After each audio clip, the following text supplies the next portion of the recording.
Street is right around the corner from 823 Starling Avenue. Right. Get a little close to home, isn't it? It's very close. And, you know, a lot of what the neighborhood ought to appreciate about the Church of Christ is when a neighborhood just starts having drug sales and gunshots, that's when the Christians in a neighborhood say, hey, we need to sell the building and we need to move across town. Yeah. And our thought process, no, we're going to change the neighborhood. Okay, I got you. We're gonna clean it up. What do you think of the sheriff? He's closing the drug houses right now. You know, if they're working on it, that's good. Still, the police are going to do their job, and Christians are going to have our own job, which is we're going to talk to the people. Mm-hmm. You know, the police can arrest folk, and the folk who need to be arrested, good for the police. In the meantime, I want to talk face-to-face to the people and saying, hey, you can change, and you can get your life together. I think a lot of people, they don't see it possible, like that they're going to change their circumstances, and I think they can. The first guy I talked to, Charles, he was walking down the sidewalk. I crossed the street to talk to him. And I'm 30 years old. He was probably 25 to 30. And he's black. And I handed him the piece of paper, and he looked at it. He said, you know, you're out here to talk to black folk. And I said, I'm here to talk to everybody in the neighborhood. And this guy, he's like 25, 30 years old. He's black, and he looks at me. He says, black people are the problem. And I just said, okay. And he said, and black people don't want to change. Mm-hmm. And he said, you're not going to change anybody with this piece of paper. And I said, don't you think I can change anybody talking one-on-one like we are right now? And he just kind of shrugged his shoulders, and he said, I'm just saying, you're wasting your time. And I asked him, I said, would you call yourself a Christian? He said, yeah, I call myself a Christian. I said, man, you are going to hell. If wow. The only thing you have to offer is trying to get me to stop doing what I'm doing. Wow. And I said, you're not out here helping the situation, and you're telling us that we can't do anything. You're a part of the problem. There you go. And so some people are not going to like, you know, he's black, and he's the one who said it. And so I keep walking down the street, and white people are the one who called the police on me. So it's like I don't have a friend in this fight. Mm-hmm. You know what I'm saying? I get it. And I'm saying there's another person, that guy, he called the police on me, and he's white, and he's probably 60 years old.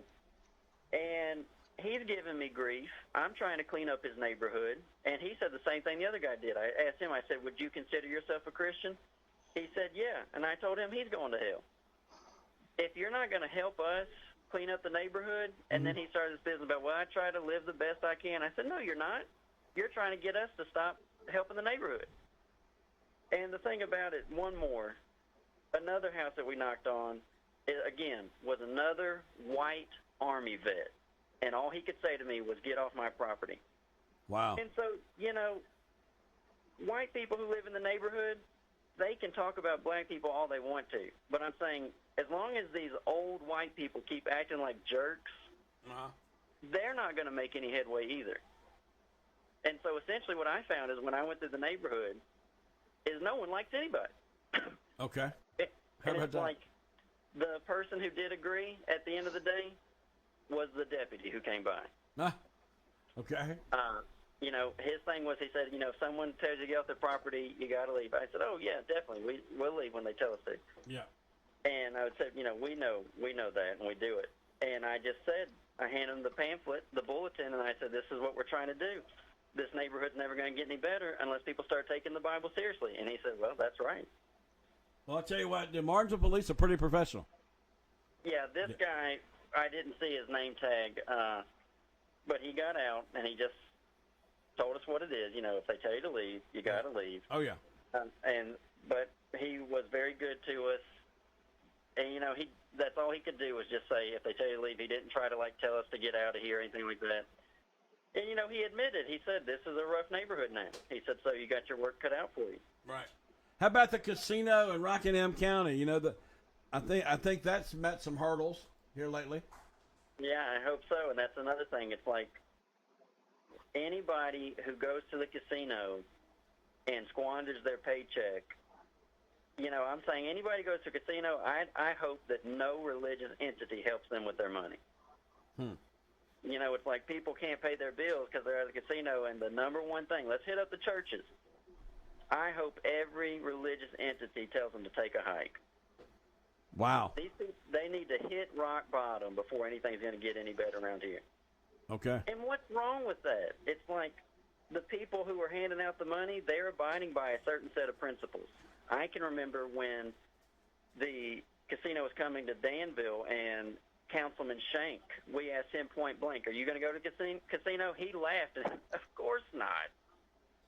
He's not going to go throw his money away at the casino. And so people are just going to have to learn. Yeah. And that's what I'm saying, too. I saw some of the comments on your Star News Facebook where people were griping on the comment section about Christians going out to hand out Bible material in the neighborhood. What do these people think a church is supposed to do? Right. And it's like, we're on Starling. The gunshots, the shooting happened on 4th Street. On, like, the first Saturday in October, First Baptist Church on Starling Avenue, they're going to be blessing people's animals. Bring your dog by to First Baptist on Starling, and we'll bless your animal. Wow. Okay. They are an absolute joke. Nobody takes them seriously, and they're not doing anything for the neighborhood. And I'm saying, like, this is a moment where the denominations in Martinsville, they should really be getting their act together, because it's like, everything else is not too far from 4th Street.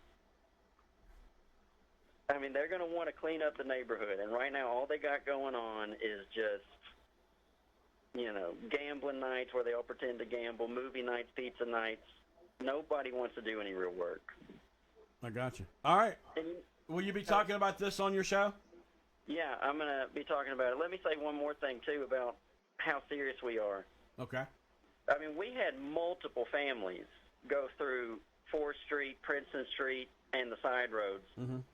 And, we live this.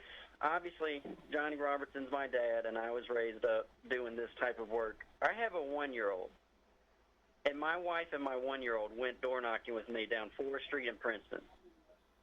So how many people in town, they call themselves Christians, how many people in town would go door knocking on the road where they had a shooting the night before?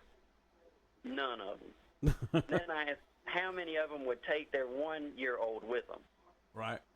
None of them. Okay. And it's because their religion is not real to them. Right. And so, I'll say to the credit of the people living in the neighborhood, yeah, it's hard for them, like as they meet me, it's hard for them to distinguish me from, like I said, these kooky Baptists who want to bless their dog and their hamster. Right. Well, there's a church for sale on Fayette Street. I saw that. I just saw that on Star News. And that's a trend, Mm-hmm. All these different denominations need to wake up, and I'm fine for all of them to, like, shut their doors. They're worthless. They're not teaching people to be saved. They're not teaching people how to avoid hell. They're not teaching them how to clean up their lifestyle. So, I mean, what good are they to the community? And right now, too, Charles, everybody hearing me is at home saying, oh, amen.